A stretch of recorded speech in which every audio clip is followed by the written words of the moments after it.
가장 많이 하시는 질문 중에 하나인데요. 두 줄 딱이라는 게 되면은 기존 절개선을 그대로 놔두고 수술을 하는 거잖아요. 그런 경우에 기존 거 어떻게 되냐 하시는데, 원장님 안녕하세요. 예, 안녕하세요. 아름다운 시작 눈으로부터 아이오 성형외과 박병호 성형외과 전문의입니다. 원장님 오늘은 저희가 두 줄 따기 수술이라는 주제를 가지고 컨텐츠 진행해 볼까 합니다. 네, 두 줄 따기 수술이 난이도가 너무 높고 비용도 너무 세고 아무나 할 수 있는 수술이 아니라고 하던데 이거 정말 사실인가요? 사실일 수밖에 없는 게요.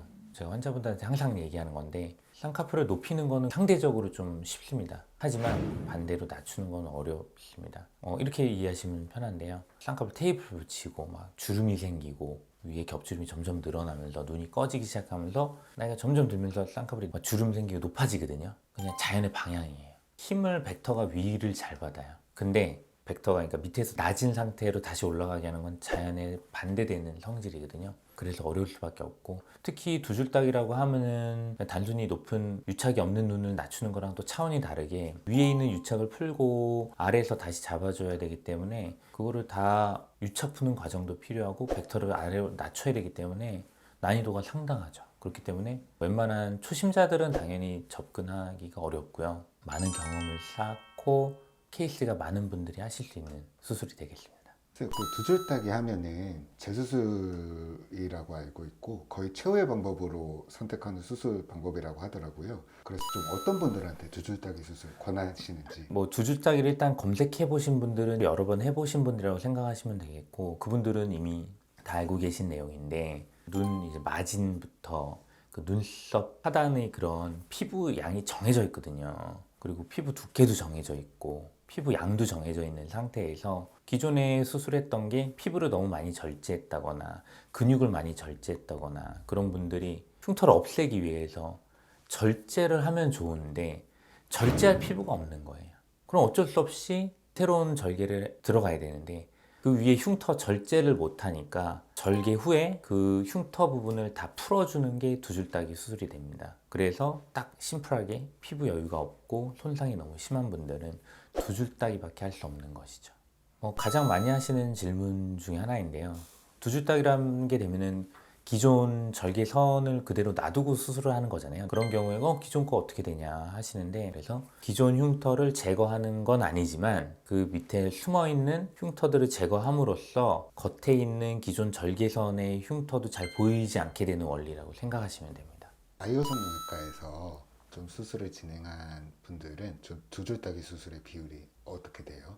두 줄 따기는 마지막 수술이라고 이해하시면 되는데, 되도록이면은 두 줄 따기 하기 전에 비슷한 방식으로 수술을 하게 되지만 피부 절제를 할 수 있는 낮추기 수술을 하시는 거를 최대한 추천을 드리죠. 피부 여유분이 조금이라도 있으면은. 그래서 흉터를 최소화시키는 게 환자분들이 모두 원하시는 거기 때문에 그런 비율로 따지면은 낮추는 수술이 70에서 80%, 20에서 30%는 두 줄 따기가 된다고 이해하시면 되겠습니다.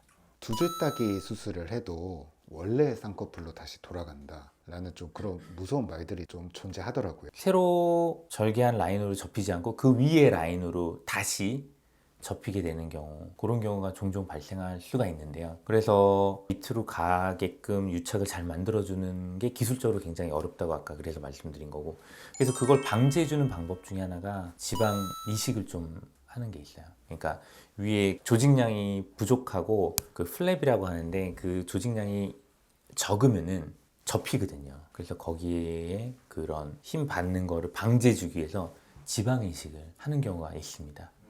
그래서 그 돌아가는 말들이 많은 이유가 기술적으로 밑으로 잘 잡히게 하는 게 어렵기 때문에 그런 말이 많이 나오는 겁니다. 그래서 아까도 말씀드렸다시피 두 줄 따기는 경험이 되게 많아야 된다. 선생님은 이 두 줄 따기 시술에 대한 경험이 많으신 거죠? 그럼요. 누구보다도 너무나 많고 오시는 분들이 마음도 많이 아프시기 때문에 그런 부분까지 보다듬으면서 최선을 다하죠. 그만큼 경험이 많으니까 해드릴 수 있는 겁니다. 두 줄 따기가 완전히 불가능한 경우도 있나요? 진짜 1년에 한두 명은 있는 것 같아요. 그분들은 죄송하지만 딴 병원 가서도 하지 마세요 라고 하는 분들이 있죠. 그러니까 칼을 대고 제가 해드리고 무조건 좋아져야 되거든요. 안 그러면 수술하면 안 되잖아요. 무조건 좋아져야 되잖아요. 근데 당연히 도와드릴 수 있는 거 도와드리는데 조직 너무 부족하고 그런 분들은 불가능한 경우가 있긴 합니다. 그럼 뭐 솔직하게 말, 그러니까 못한다고 할 수 없다고 하면 안 된다고 말씀드리는 거 굉장히 중요해요. 그냥 어설프게 했다가 잘못되면 안 되거든요. 더 잘못되면 안 되거든요. 무조건 좋아져야 되거든요. 두주닭이라고 하면은 마지막, 그러니까 더 이상 할 수 없는 상태에서 할 수 있는 거의 마지막 수술이라고 보시면 되겠는데, 사실은 그 상태까지 안 가는 게 제일 중요하겠죠.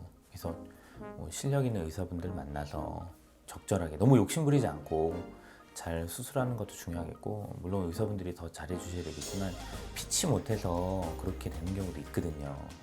그래서 만약에 정말 굉장히 손상이 심하고 근육 조직 여유분이 없는 분들이 두주 따기를 해야 되는 경우에 저한테 오시면은 현재 수술을 할 수 있는지 없는지, 아니면 더 이상 하지 못하는지, 혹은 하게 되면은 얼마나 좋아질지에 대해서 제가 충분히 설명드릴 수 있기 때문에 언제든지 편하게 오시면은 현재의 객관적인 상태에 대해서 잘 설명드리도록 하겠습니다. 네.